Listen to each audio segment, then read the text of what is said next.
কেমন হবে যদি একটা বিমান টেক অফ করার পর হঠাৎ মাঝ আকাশ থেকে গায়েব হয়ে যায় এবং ৩৭ বছর পর যদি আবারও সেই বিমানটি পুনঃ এয়ারপোর্টে ল্যান্ড করতে দেখা যায়। ঘটনাটি হয়তো আপনার বিশ্বাস নাও হতে পারে, কিন্তু ফ্লাইট 914-এর সাথে ঠিক এমনটাই ঘটেছিল। এটি কোনো সাধারণ ঘটনা নয়, বরং এমন একটা ঘটনা যা সমগ্র বিশ্বকে হতবাক করেছিল। আমরা কথা বলছি Douglas DC-4 Pan American flight 914-এর, যা 2 জুলাই 1955 সালে নিউ ইয়র্ক থেকে মায়ামির উদ্দেশ্যে রওনা হয়েছিল, কিন্তু কখনো সেটি তার গন্তব্যে পৌঁছায়নি। সকাল তখন 7টা।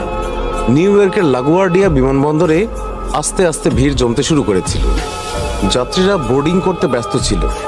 কেউ কেউ বোর্ডিংয়ের পর বিমানে ওঠার প্রস্তুতি নিচ্ছিলেন, আবার কেউ কেউ বাইরে দাঁড়িয়ে কথাবার্তা বলছিলেন। ফ্লাইটটিতে মোট 57 জন যাত্রী এবং 4 জন ক্রু সদস্য ছিলেন এবং সবকিছু স্বাভাবিক ছিল।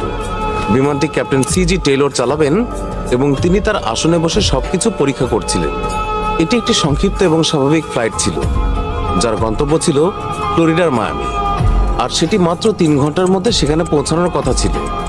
আবহাওয়া পরিষ্কার ছিল, বিমানে কোথাও কোনো সমস্যা ছিল না এবং সবকিছু নিয়ন্ত্রণে ছিল।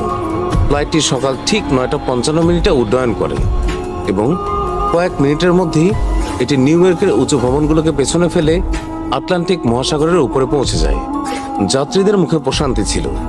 কেউ জানালা দিয়ে বাইরে তাকিয়েছিল, কেউ খবরের কাগজ পড়ছিল, আবার কেউ কেউ মায়ামি পৌঁছানোর আনন্দে কথা বলছিল। কিন্তু কেউই জানতো না যে পরবর্তী কয়েক মিনিটের মধ্যে তাদের জীবন চিরতরে বদলে যেতে চলেছে। সকাল 10:12 New York air traffic control flight 914-কে ট্র্যাক করে এবং জানায় বিমানটি সঠিক পথে আছে। সবকিছু অন্যান্য দিনের মতোই স্বাভাবিকভাবে চলছিল, কিন্তু 10:15 হঠাৎ অদ্ভুত কিছু ঘটে, কারণ রাডার স্ক্রিনে ফ্লাইট 914-কে দেখা যাচ্ছিল না। ফ্লাইট 914 হঠাৎ করে অদৃশ্য হয়ে গিয়েছিল। চোখের পলকেই যেন বিমানটি বাতাসে মিলিয়ে গিয়েছিল। বিষয়টি দেখে এয়ার ট্রাফিক কন্ট্রোলের কর্মকর্তারা অবাক হয়ে যান। তারা তৎক্ষণাৎ বিমানের সাথে যোগাযোগ করার চেষ্টা করেন। ফ্লাইট 914, আপনি কি আমাদের কথা শুনতে পাচ্ছেন? কিন্তু কোনো উত্তর এলো না। তারা আবারও বলেন, ফ্লাইট 914, দয়া করে উত্তর দিন। কিন্তু আবার কোনো উত্তর পাওয়া যায় না।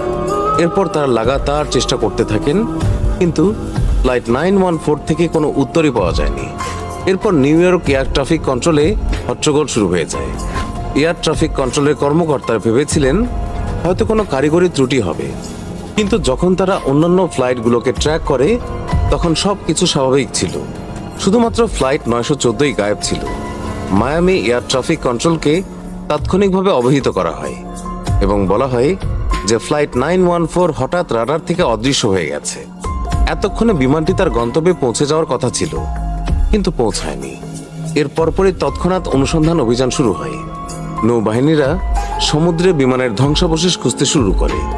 অন্যান্য বিমান সংস্থাগুলির সাথেও যোগাযোগ করা হয় এবং তাদের জিজ্ঞাসা করা হয় যে তারা আকাশে অস্বাভাবিক কিছু দেখেছে কিনা, কিন্তু কোথাও কোনো হদিস মেলেনি।